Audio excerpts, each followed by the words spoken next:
Hey guys, welcome back to another episode of What If Naruto Had Perfect Genetics. Okay, yeah, I'm in a good mood today, we can't hear. Okay, so we're going to start off with the usual, like the new usual at least. Like goal for the next episode. It's going to be 110 likes for the next episode, which I hope you guys can hear. And, yeah, that's it really. Okay, so last time we left off, it was Naruto and all that passed their test with Kakashi. And also Sarada got a really hateful message from Naruto, Sasuke and Karen telling them unless she can become useful and show them that she's not a waste of space, that then they don't want her to be part of their lives like that. Yeah, they'll do missions together but they don't want to be friends like that. So, you might think that Sasuke and Naruto and Karen are all bullies. No, Sakura tried to hit Karen because she was talking to Sasuke. Okay, so now we're going to go to the missions. Sakura's a bit withdrawn from the missions, so she's as useless as she is in the usual. But instead of being sad, she seems to be malicious. And every chance she gets, she lashes out on Naruto. And this is making Naruto's hatred build up more and more. As people always talk to him nicely in front of him after they learn his abilities, but as soon as they think they can't hear him, Naruto can listen to them. He hears them saying, "That stupid brat," just because he's a bit stronger than the average ninja. He thinks he can talk down to everyone, which Naruto doesn't. And they all call him demons and all that, so Naruto has a lot of anger. For the first time, Sakura's got the guts to speak out to Naruto, and this time when Naruto decides to ignore her again, she yells, "How about you show me some goddamn respect?" And she launches a punch at Naruto, but unknown to Naruto's knowledge, Sakura's researched the 5th Hokage and practiced her chakra control, so now she has a super powered punch. Nowhere near as strong as in the actual Shippuden, but quite close. Naruto catches it and feels the force. And this actually causes a piece of, a bit of Naruto's wrist to crack, so it's fractured a bit. This is when Naruto snaps. He launches her away with a flick and he heals his wrist. But before she can get too far, he activates his running gun and pulls her towards him, grabs her by the throat and slams her. And then Kakashi goes to stop him, to which he gets pushed away with Almighty Push, but not as a strong one, it just launches him into a wall to push him away. And this is when Naruto starts saying in a demonic voice, Kuroma's leaking out, "This girl, she's pushed her luck so many times. Last time I threatened you with a demon. This time, you're gonna wish it was only a demon." And then as he pushes a bit harder, the ground cracks. This is where Naruto made a mistake. Ninjas see this, and the army that are watching see this and will attack him. Naruto's losing it. He always thinks, why is the one who tries to hurt me getting offended every time? All I do is help this village. But then they just try to stab me in the back. Literally. I'm done. They want to try to kill me. Let them. They're going to regret it very soon. And then when they will when they will go at him, Naruto uses one of his unique Rinnegan abilities, teleports away and appears behind them. And he has Sakura holding her up with a kunai. He's not going to do what you think you're going to do, by the way. He slices. But this is where they're all shocked. He didn't slice her. He sliced her Leaf Village headband, and he picked it up and put it on. And said, "You, all of you try to force me to do something that you want. You try to kill me if you don't get it. I'm done with this village." And he goes to walk away. This is where Karen and Hagoromo and Naruto, and yes, Hagoromo, but only Sasuke and Karen and Naruto can see him. They will stop him, and Hagoromo holds him back. This is when Naruto looks at him with a stare, not full of rage, but blank. Naruto's cut off his emotions. This is where Hagoromo's had it. He grabs Sasuke and connects Naruto in his chakra. Now, Sasuke's reached inside Naruto's mind, but he didn't come across the personality he wanted. He came across Naruto's psychotic personality, and this personality doesn't care who he kills. And as Sasuke tries to reason with him, Naruto appears in front of him, and gets his 2 hands and slams Sasuke's head, cracking Sasuke's skull. Now Sasuke's all shaken, and he can't even see clearly. He's trying to walk around, but he stumbles. He's trying to do anything at all, but yet again, he just can't bring himself to do it. He's lost all abilities. This is when Sasuke realises, wait, this isn't real.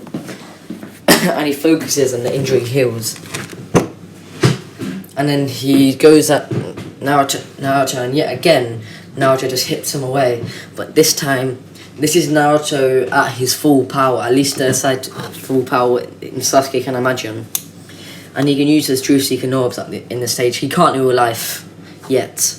And he launches them, which pierces through Sasuke's stomach, leaving a huge hole. But yet again, Sasuke manages to heal it using the fact that he's in Naruto's mind. And this is where he has another idea. I'm in his mind. And this isn't a full Naruto, it's a piece of him. I should be stronger, at least mostly. And this is he slams the ground and fire appears everywhere. Sasuke is moulding Naruto's mind using his own chakra. He's forcing fire to engulf Naruto.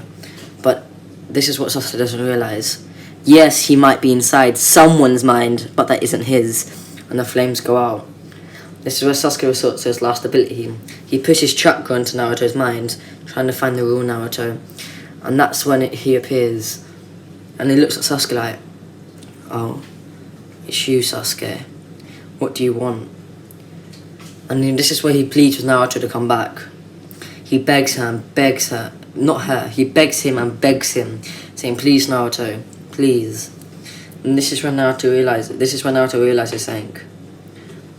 When he said what he said, no one in the village helps me. This is where he realizes what he's been doing. He's been pushing the people who want to help him out of his life and feeling sorry for himself. Where all he wanted was to be accepted, and he pushed that away. And this is where he comes to, and he takes off the headband and tracks to Sakura, saying, You take one step out of line again. Call me anything. I'll try harm one of my friends. And you will regret it. You won't just die. You will suffer. And trust me, when I say suffer, I don't mean torture. Something far worse. You will suffer emotionally and physically. And this is when Naruto looks at Sakura, and he just mentions her parents' name, which Sakura bows her head down and apologises refusally. Then he looks at the ambulance saying, you look though, I don't think you deserve a second chance. And the psychotic person that Naruto was suppressing, that the Nine Tails was now fueling a bit by accident, Naruto, the psychotic thing is forcing itself through. Naruto can fix this easily. It's just a personality that went out of control, being the fact that someone went inside his mind. But Naruto can't stop it at the moment. Well, like he doesn't fully want to. And it starts pushing himself through the ambu. But for the first time, Naruto's able to suppress his anger. And he doesn't kill them, he just injures them. But unknown to Naruto, one of these members was Sai. Okay, so to the next day, Naruto demands at least a C-rank mission from the third Hokage. And when the third Hokage denies it, Naruto takes drastic measures. He says, I refuse to go on any missions then. And the Hokage, knowing that Naruto is one of their best ninjas, even as a child, he says, fine. Make you a deal. If I give you a C-rank mission and you do it, I'll give you B-rank missions from now on. But that's only if you complete the C one. And Naruto agrees to it. It's the bridge builder one. So I'm gonna skip a bit of the story. So we're gonna go to when they get attacked. When they get attacked, Naruto deciding, okay, I'm taking over too much. Naruto, and he says, Sasuke, carry on, do your job. And a chain pierces both of the ninjas slightly, but it drains all their chakra in nearly an instant. And they fall to the floor. This is where Sasuke walks over and activates their Sharingan, putting them under a genjutsu. So this is where they're disabled, and they attempt to pick him up but carry on walking. This is when Naruto says, "Finish the job." And Sasuke looks at Naruto saying, "Naruto, none of us have killed yet. I would like to keep it that way. At least none of us two. I'm sorry, I shouldn't have said that." And he apologises to Naruto. And Naruto says it's fine, but these ninja are just going to attack us as soon as they wake up. If you don't want to do it, I will. And then Kakashi and Sasuke and Karan continue forwards, and then they set up camp. Actually, no, let's not say that. Kakashi and Sasuke can't continue forwards as Naruto asked them to, but they get attacked by Zabuza. And Naruto hearing Karan scream just after he killed both of the men, runs over there, and he sees the man on the sword. And Naruto, sensing his emotion, sees he's about to attack Karan and moves at light speed and kicks Zabuza in the stomach. But there's a horrible sight when Zabuza looks forward to like, you look like a demon, as Naruto is covered in blood. And Kakashi, realising what Zabuza has done, he's like, no, he won't spare you, Zabuza. You might be one of the greatest ninja, but Naruto is even greater.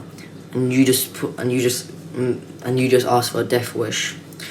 And then Zabuza looks forwards and sees Naruto's eyes have turned red. Not the Sharingan, it's Kurama. But then at the same time, Naruto activates the Sharingan.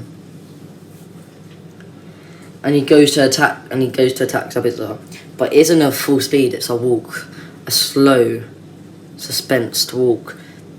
And Zabuza thinking, aha, stupid kid, slices at Naruto. But for some reason, the sword's been cut in half. But Zabuza thinking, okay, damn it. And this has happened before to him, so he came up with a jutsu to fix it. But Naruto isn't letting that happen. He grabs Zabuza's wrist and crushes it. And he grabs his fingers, and one by one, snap, snap, snap. And Zabuza has 2 fingers left. This is where Haku appears. And Naruto looking at Haku with just a dead stare. But he looks beyond the mask with his Sharingan. And he says, wait a minute, he's just like me, he just wants to protect the people he loves. And he releases Zabuza and grabs Haku and says, I forgive you two. And he drops them. And then he looked at Zabuza and, I proved my point, I'm stronger than you, have I not? And Zabuza looking, like losing his pride, looks down and nods. He says, okay, I'm giving you 2 options. 3 options actually. You can either run now, or I can finish the job, or I can help you, and you can come join us. And you can have a fresh start. We will remove your history. So believe it or not, we know you don't actually like doing what you do. And Zabuza thinks about this and saying, how do you know it isn't a trap? And this is when Naruto repairs Zabuza's sword for him, hands it to him and gets on his knee and says, if you don't believe me, you can kill me right here and now. But Naruto doesn't actually intend to let him kill him.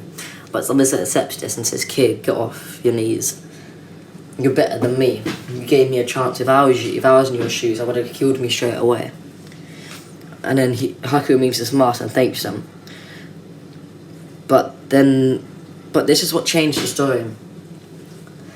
Haku and Zabuza help the bridge builder. So when the bandits attack, Zabuza takes care of all of them with ease. And then when they head back to the village, here's what happens differently. Naruto's like, wait a minute, what was that weird jutsu? Those little sticks you threw were made out of ice, but I couldn't find them after. Because I did catch them, but after that they were gone. They melt, but no, they were made of chakra, so what was it? He says. And Haku replies, this is my ice release. And he does hand signs, which Naruto copy. And he tries making an ice pillar. But Naruto does it. But for the first time, he messes it up. Because the ice pillar tore through the clouds. This is where Haku's shocked, saying, what? And Naruto looking at his hands, and he knows what Haku can do. He says, this is something I'm going to leave for myself to learn. I'm going to practice it myself with my own jutsus and make this my own. I feel a weird connection with this. And if you're wondering what this weird connection is, Naruto's always felt cold, as the villagers look down on him, so he decided, and no one's ever shown him any bit of love or like warmth towards him. So he's always felt cold. This is why he has such a connection to the Isolese, and also such a talent. It isn't just his genetics. But all of the sudden, Orochimaru's appeared in front of him. This isn't the tuning exams, by the way. I know I'm changing the story a lot, but just go on with it. He appears in front of Naruto and says, You come with me. Using your genetics and my smarts, we could change the world for the better. You have genetics that surpass the stage of the 6th pass. Just come and join me. And he offers the curse mark.